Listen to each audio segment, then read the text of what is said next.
Hi, welcome to Richard Cabile YouTube channel, and for today's tutorial, I will be teaching you on how to turn on and off smart activation in work focus on iPhone X. But first, kindly subscribe to this channel and don't forget to hit the subscribe button and the bell to notify you for my new updates. And let's start.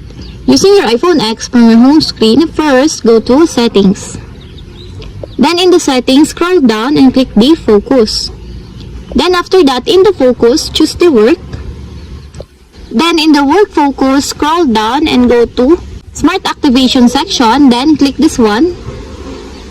Then after that, in the Smart Activation, you will see the switch button on the right side of it. Then all you have to do is just click it to enable.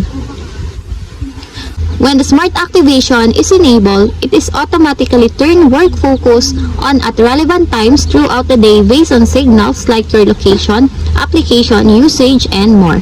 And if you want to disable, just turn again the switch button to disable or turn off. And that's it. We have successfully turned on and off Smart Activation in work focus on iPhone X. If you have a question, can comment down below and don't forget to hit the subscribe button and the bell to notify you for my new updates. And thank you for watching!